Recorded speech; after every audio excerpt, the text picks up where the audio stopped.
प्रिय छात्रों, नमस्कार।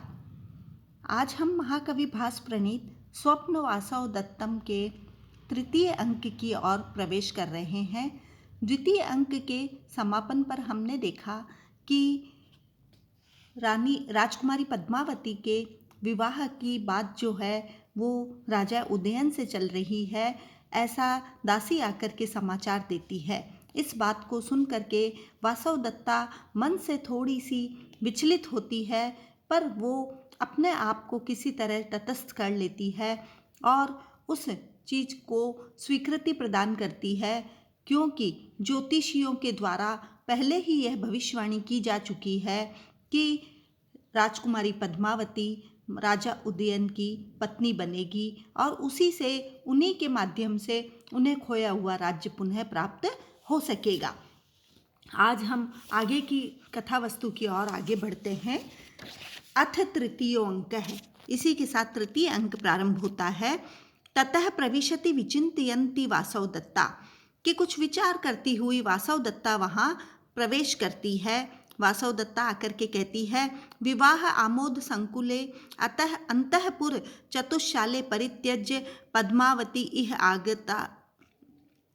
इह आगतास्मि प्रमदवनम, कि विवाह आमोद संकुले, विवाह की प्रसन्नता से युक्त अंतःपुर से निकल करके को त्याग कर पद्मावती यहाँ प्रमद वन में आ रही है। यावद इदानीम भागधेय निवृत्तम दुखम विनोदयामि, यावत जब तक इदानीम इस समय मैं अपने भाग्य में व्याप्त दुख को विनोदयामि थोड़ा हल्का करती हूँ, परिक्रम में घूमकर।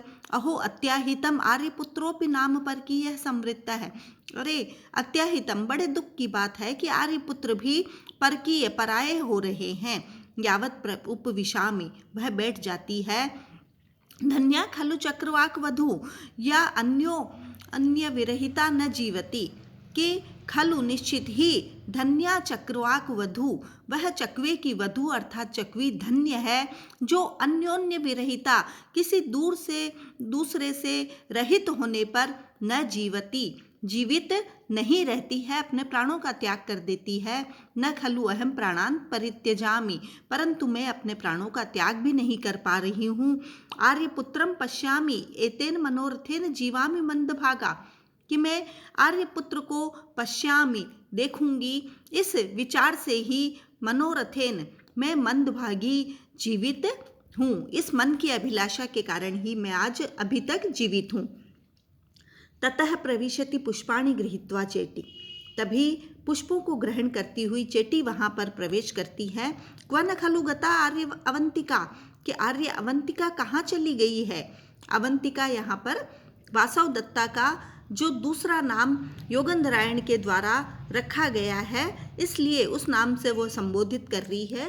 परिक्रम में अवलोक के घूमकर और देखकर, अम्मो यम चिंता शून्य निहार प्रतिहत चंद्र लेखेव मंडित भद्रकम वेशम धारयंती प्रियंगुशिलापट्टके उपविष्टा, इयम यह चिंता शून्य हृदया, चिंता से खाली हृदय वाली, निहार प्रतिहर चंद्र लेखेव, चंद्रमा की एक रेखा के समान सुशोभित होती हुई, भद्रकम वेशम सामान्य साधारण वेश को धारण किए हुए, प्रियंगु शिला पट्टिका पर उपविष्टा बैठी हुई है। यावद उपसर्पामि, मैं इसके समीप जाती हूँ।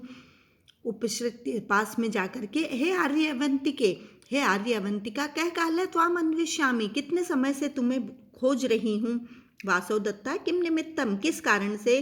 तब चेटी कहती है, अस्माकम भट्टिनी भणति, हमारी स्वामिनी ने कहा है, महाकुल प्रसूता स्निग्धा निपुणेति इमं तावत कोतुल मालिकाम गुम्फतु आर्या, कि बड़े कुल में उत्पन्न होने के कारण वह स्निग्धा कोमलांगी अवंतिका जो है वो निपुण होगी, इमाम तावत, इस कारण कौतुक मालिकाम गुम्फतु आर्या, आप इस कौतुक मालिका को जो जयमाला गूंथी जानी है उसको गूंथने का कार्य करें, ऐसा हमारी महारानी ने आदेश आपके लिए दिया है। तब वासव दत्ता, अथ कस्मै किल गुम्फितव्यम, किसके लिए गूंथना है। अस्मकम भर्तृदारिकायै, हमारी स्वामिनी राजकुमारी के लिए। वासव दत्ता आत्मगतम मन ही मन विचार करती, एतदपि मया कर्तव्यम आसीत, यह कार्य भी मेरे द्वारा किया जाना है। अहो खलु ईश्वराः, अरे भाग्य जो है, अकरुणाः खलु ईश्वराः, यह ईश्वर भी कितना निर्दयी है। चेटी आर्य माँ इदानीं चिंतयित्वा, इस समय आप ज़्यादा विचार न करें। एष जामाता मणिभूम्याम स्नायति, हमारे जामाता जवाई राज जो हैं वो मणिभूमि पर स्नान करने के लिए बैठे हैं। शीघ्रम तावत गुम्फतु आर्या, इसलिए आप शीघ्र ही इसको गूंथ दें।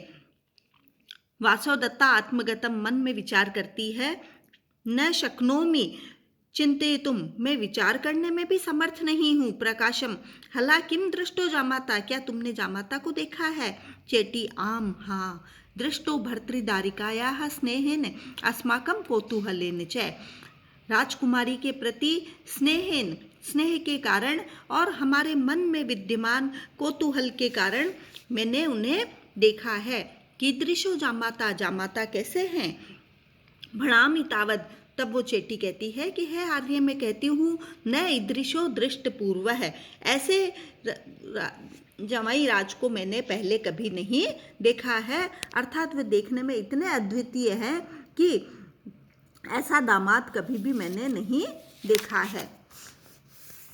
फिर वासव दत्ता कहती है, हला भण भण किम दर्शनीय है, हे सखी कहो कहो क्या उनका दर्शनीय है। शक्यम भणितुम शरचापहीन है कामदेव, तब चेटी कहती है कि शरचापहीन, धनुष बाण से रहित वह साक्षात कामदेव के समान ही है, कि धनुष और बाण से रहित उन्हें कामदेव ही कहा जा सकता है।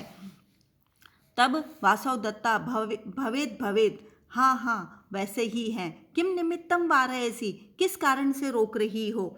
तब वासव दत्ता अयुक्तम पर पुरुष संकीर्तनम श्रोतुम, पर पुरुष का गुणानुवाद सुनना उचित नहीं है। तेन ही गुम्फतु आर्या शीघ्रम, तब हे आर्या आप इस माला को शीघ्र ही गूंथ दें। इयम गुम्फामि, वासव दत्ता कहती है, हाँ मैं यह गूंथती हूँ। आनय तावत, लाओ इधर लेकर आओ। गुम्फतु आर्या, हे ग्रहण आर्या, हे आर्या आप इसे ग्रहण करें। वासव दत्ता वर्जयित्वा विलोक्य, हटाकर और देखकर, इदम तावद औषधम किम नाम, इस औषधि का क्या नाम है। तब चेटी कहती है, विधवा करणम नाम, यह सौभाग्य को बनाने वाली औषधि है। तब चेटी दासी कहती है, वासव दत्ता आत्मगतम, अपने मन में, इदम बहुशो गुम्फितव्यम मह्यम च पद्मावत्यै च, इसे मैं पद्मावती के लिए, इस औषधि को मेरे लिए और पद्मावती के लिए अनेक बार गूंथूंगी। तब वह इदम औषधिम किम नाम, दूसरी पुष्प को बताकर कहती है कि इस औषधि का क्या नाम है।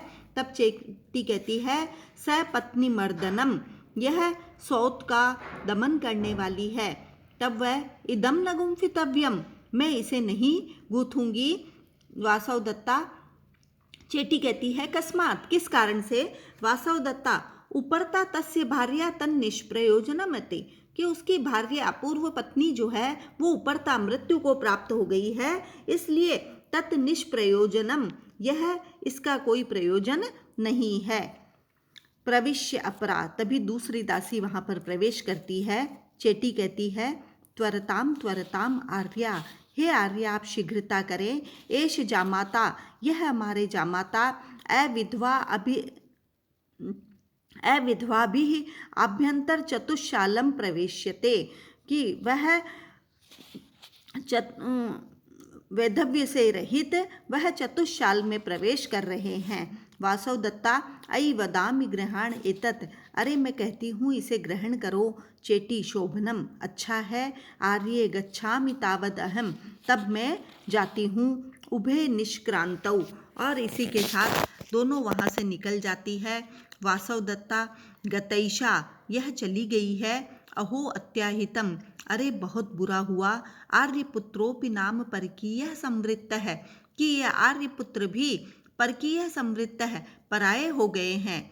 अविदा, अरे दुर्भाग्य की बात है। शय्यायाम मम दुखम विनोदयामि, मैं इस शैया पर अपने दुख को विनोदयामि, थोड़ा हल्का करती हूँ। यदि निद्राम लभे, यदि मुझे नींद आ जाती है। और इसी के साथ यह प्रसंग वहाँ से समाप्त होता है, निष्क्रांता और सभी वहाँ से निकल जाते हैं। तो इस प्रकार से इस तृतीय अंक में यहाँ उदयन जो है वो को स्वयं कामदेव के समान अत्यंत सुंदर बताया गया है। उससे भिन्नता केवल इतनी ही है कि कामदेव अपने हाथों में सदा धनुष बाण लिए रहता है, परंतु उदयन नहीं। और अविदा का प्रयोग संस्कृत कोश में नहीं मिलता है। इसका प्रयोग प्राकृत सर्वस्व में विस्मयादि बोधक के रूप में प्राप्त होता है, जो शोक का अर्थ प्रकट करता है। अतः इसका अर्थ होगा ओह, आ, हाय आदि के रूप में। और इसी के साथ तृतीय अंक यहीं पर समाप्त होता है। अब हम अगली कक्षा में चतुर्थ अंक का प्रारंभ करेंगे। धन्यवाद।